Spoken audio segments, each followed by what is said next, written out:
क्या मतलब है? 65 स्क्वायर का मतलब है 65 मल्टीप्लाइड बाय 65। एक तो मैं जब भी 65 स्क्वायर सुनती थी ना, तो मुझे लगता था क्या यहाँ कहीं शेप स्क्वायर की बात हो रही है।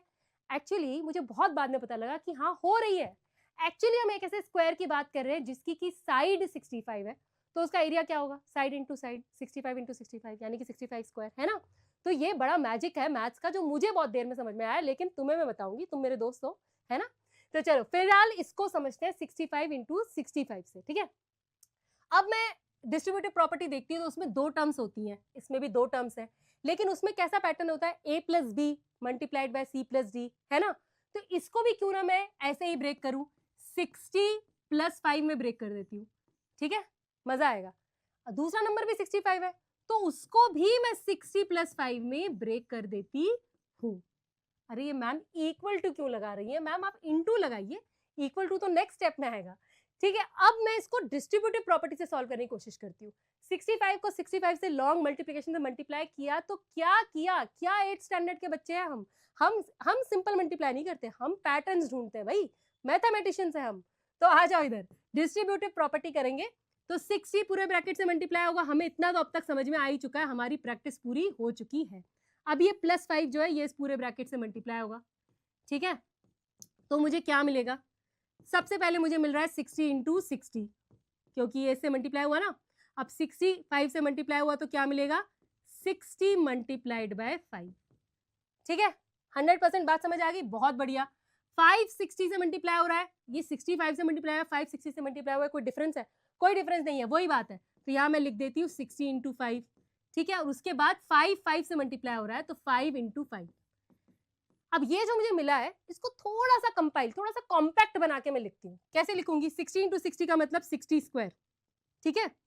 उसके बाद 60 इंटू 5 और 60 इंटू 5 कितनी बार आ रहा है? 2 बार आ रहा है, यानी कि 2 times what is coming? 60 into 5 is coming 2 times ma'am, it's coming twice. बहुत अच्छे। अब तीसरा 5 इंटू 5 को मैं क्या लिख सकती हूँ? 5 स्क्वायर। अब वापस उस कॉन्सेप्ट पे आओ, वो जो मुझे मैजिक समझ में आया था कि भाई जब आप एक स्क्वायर लिखते हो तो आप स्क्वायर की ही बात कर रहे हो।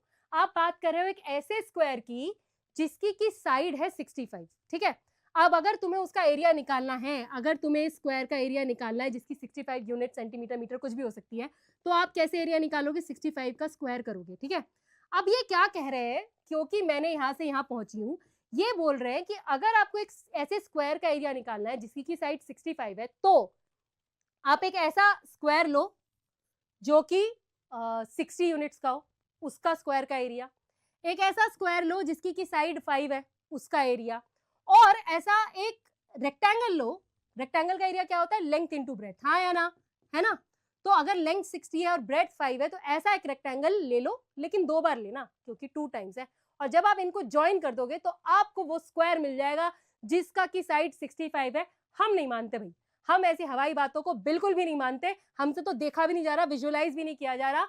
चिंता की कोई बात नहीं है, हम समझेंगे, क्योंकि हर एक एक्सप्रेशन को जब हम ज्योमेट्रिकली समझेंगे तब हमें समझ में आएगा कि वो क्या कहना चाह रहे हैं। आइडेंटिटी रट्टा तोता करना तो बहुत ही आसान है, लेकिन समझ के करने में जो मजा है वो फिर किसी और चीज में नहीं है भाई। अब इधर आ जाओ, देखो मैंने ले लिया 65 का स्क्वायर, मैंने ले लिया, उन्होंने बोला तो मैंने ले लिया। वेरीफाई भी तो करेंगे, उन्होंने जो बोला उस पर थोड़े ना चल पड़ेंगे। तो ये रहा मेरा एक स्क्वायर जिसकी की साइड आप मान लो है 65 यूनिट्स, ठीक है। इसको मैंने, अब इसकी लेंथ ब्रेथ स्क्वायर है तो ऑब्वियसली चारों साइड 65 है, इसको मैंने ब्रेक कर दिया एक स्क्वायर में जिसकी की साइड है 60 यूनिट्स। तो इसका एरिया कितना हो जाएगा? इसका एरिया हो जाएगा 60 स्क्वायर। है कि नहीं है? है कि नहीं है? 100% है मैम, ठीक है। अब क्योंकि मैंने इस साइड को 60 में ब्रेक कर दिया, ये पूरी थी 65, तो ये कितनी बची? ये बची 5।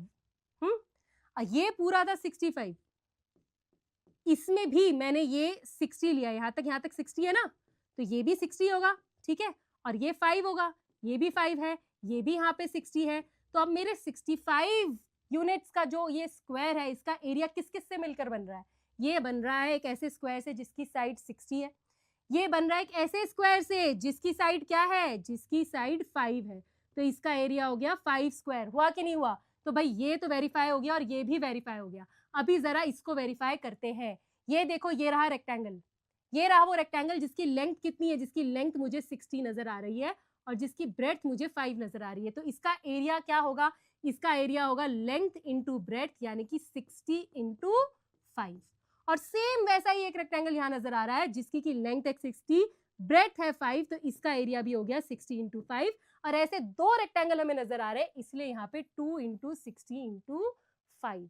और अगर ये सत्य है, अगर ये सच है, तो फिर ये 65 स्क्वायर क्यों? ये तो 90 स्क्वायर, 900 स्क्वायर, 300 स्क्वायर, 2000 स्क्वायर सब पे अप्लाई होना चाहिए। सबका एक ऐसा स्क्वायर होना चाहिए जो कि इस तरह ब्रेक हो जाएगा।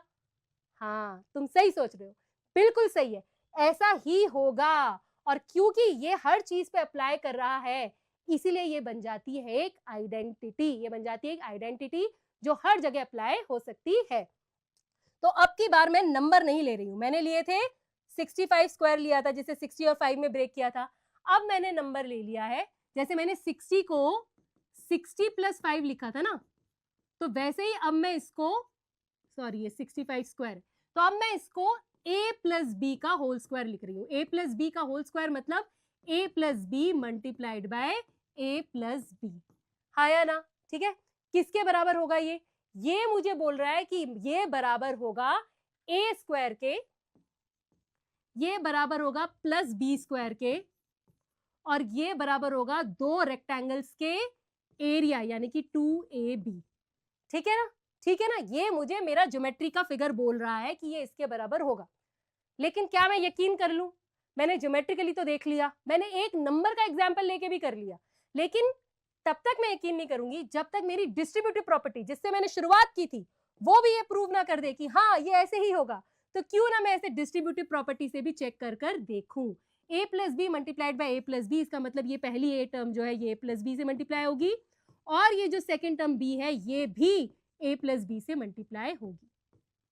और जब मैं पहुंचती हूं तो a इंटू ए हो जाता है a square, a into B हो जाता है ए बी, यहां पर b इंटू ए भी हो जाता है, बी ए लिखोगे कि ए बी लिखोगे? ए बी लिखेंगे मैम, आपने बोला है लाइक टर्म्स देखने में आसानी होती है। और b into B B square, ठीक है। अब ए बी और ए बी हो गए लाइक टर्म, तो ये हो गया 2ab, और ये मेरी आइडेंटिटी जो ने ज्योमेट्रिकली बताई थी वही मैच हो गई है और मुझे बहुत खुशी हुई। और ये जो आइडेंटिटी है ये मैं याद भी करने वाली हूँ, बाय हार्ट करने वाली हूँ, a square plus B square plus 2ab।